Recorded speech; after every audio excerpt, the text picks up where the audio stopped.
নাস্তিক, কোন মুরতাদ, কোন বেদিন, ইসকন বলো আর আমেরিকার শক্তি বলো, কোন শক্তি, কোন পরাশক্তি মুসলমানদের সামনে দাঁড়াতে পারবে না। কথা বলেন ঠিক কিনা? এই যুবক, তোমাদেরকে বলছি, 24-এর গণজাগরণ দেখিয়েছ তোমরা। আমরা আমাদের পূর্বপুরুষ 71-এর গণজাগরণ দেখিয়েছিল, তার পূর্বপুরুষ 1947-এর গণজাগরণ দেখিয়েছিল, তার পূর্বপুরুষ আমাদের আকাবিরে দেওবন্দ গণজাগরণ দেখিয়েছিল। প্রত্যেকটা ইতিহাস সাক্ষী রেখে বলছি, আল্লাহর কসম করে বলছি, আরেকটা গণজাগরণ বাংলার জমিনে দরকার, সেটা হচ্ছে ইসলামের গণজাগরণ। কথা বলেন ঠিক কিনা? যদি ইসলামের গণজাগরণ হয়ে যায়, তখন বাংলাদেশে আল্লাহকে নিয়ে কটূক্তিকারী কেউ থাকবে না, ইসলামকে নিয়ে কটূক্তিকারী কেউ থাকবে না। শুধু বাংলাদেশ নয়, ইন্ডিয়াতেও থাকবে না, শুধু ইন্ডিয়া নয়, আমেরিকাতেও থাকবে না, উইগুর, মায়ানমার, পুরো দেশেই থাকবে না। কথা বলেন ঠিক কিনা? সর্বশেষ বলে যাচ্ছি, ইসলামকে নিয়ে কটূক্তি করছে, তুমি বসে আছো, আমি বসে আছি।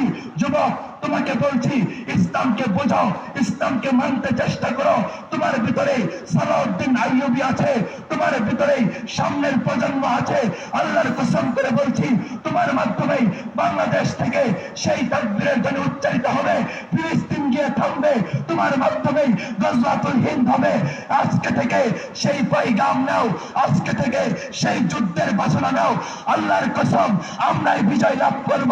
আমাদেরকে পিছনে ঠেলে দেওয়ার দুঃসাহস ইতিপূর্বেও ছিল না, এখনো থাকবে না। কথা বলেন ঠিক কিনা? আমরা শুধু বাংলাদেশ নয়, গোটা পৃথিবীতে কালেমার পতাকা উড়াবো। হিন্দুস্তান যারা আমাদেরকে বিতাড়িত করে, মুসলমানদের রক্ত নিয়ে হেরিখড়ি করে, তাদেরকেও বিতাড়িত করে সেই ভারতের দিল্লির মসজিদে কালেমার পতাকা উড়াবো।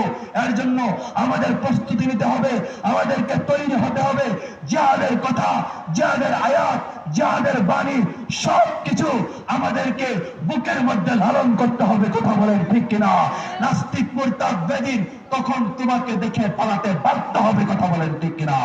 অন্যথায় মিষ্টি কথা বলে আর লাভ হবে না।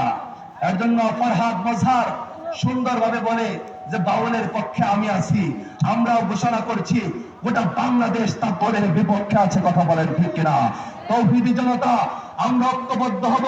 এরকম নাস্তিক, মুরতাদ, বাউল, ফাউল যেখানেই পাবো, সেখানেই তাদেরকে কঠিন ধুলাই দিব। কথা বলেন ঠিক কিনা? বেলালী ভাইয়ের কাছে মাপ চাইতেছি, এখানে আমার কথা শেষ করতেছি। আমরা তো বারবার আসি, তিনি তো হঠাৎ আসেন। কথা বলেন ঠিক কিনা? আল্লাহ পাক আজকে